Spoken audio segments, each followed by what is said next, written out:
Right now, we are going to go over mentoring language for training number 4.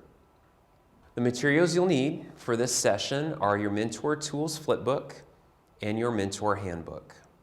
Before we get started, keep in mind our previous trainings on mentoring language: attending fully, eye listening, pausing and attentive silence, paraphrasing, and our use of plural forms and positive presuppositions in questioning. Today's learning will be a continuation of these topics.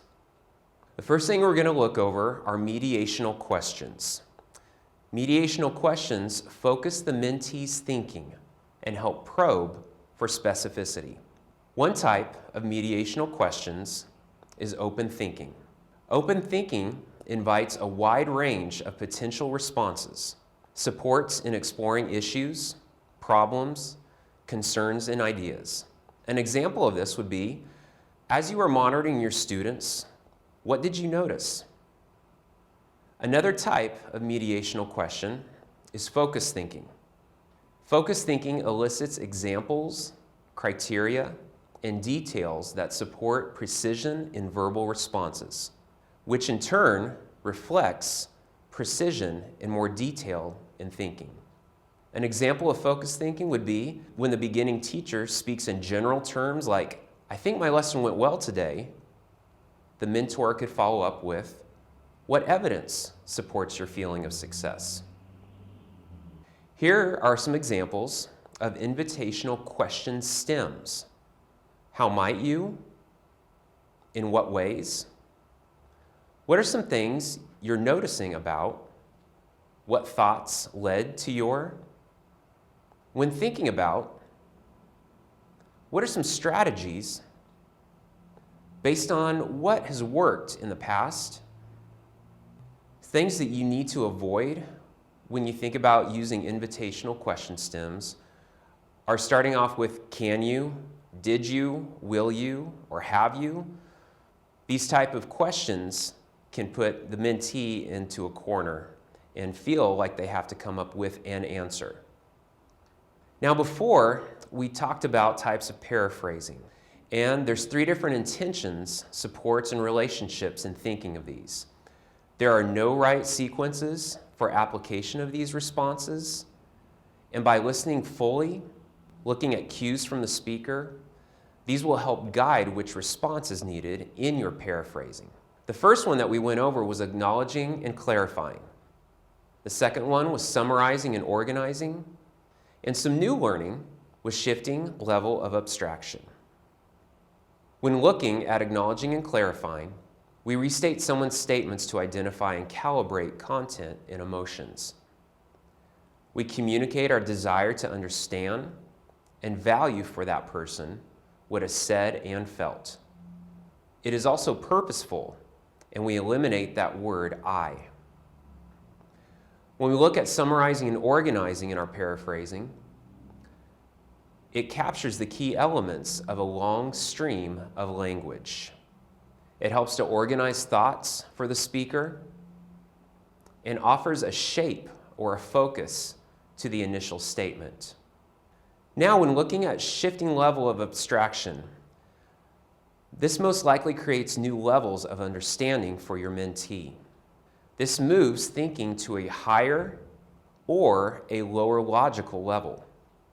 It also illuminates large ideas or categories, leading the speaker to new discoveries. Or it focuses or clarifies an increasing precision of thinking. Now, moving on to voice. When we are in a mentor-mentee conversation, we need to make sure that we have that approachable voice. An approachable voice has varied modulation, not staying at one line of intonation for the entire time.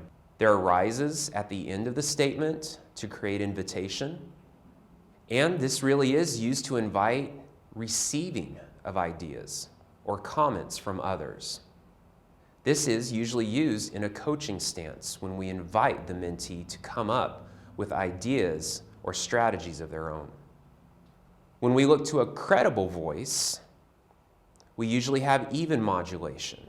And there are drops at the end of the statement to make that point. Using a credible voice is used to send information. And as a result, we're usually in a consulting stance when we use a credible voice. Moving on to positive presuppositions. These communicate our belief in a colleague's willingness to engage the conversation or the strategy that's needed for next steps. So when we look at questioning in a positive presupposition, these are embedded in our language, but not always in words, but in assumptions underlying the communication. So in other words, it may be communicated in our tone, our questions, and paraphrases. I'd ask you to look at this as a subtle invitation for your mentee to start their next steps. So as some examples, what things would you change about this assignment? So you're naming some possible changes, what seems most promising at this point. With this second one, you are giving them an invitation to move forward with the next step. Another example, can you think of any reasons for that behavior moving forward? What are some of your hunches about why they may occur? Positive presuppositions are also applicable to paraphrasing. An example of that, if the mentee would say, my students just can't do this work. A positive presupposition in paraphrasing on the mentor's part could be, so you're concerned about your students' success.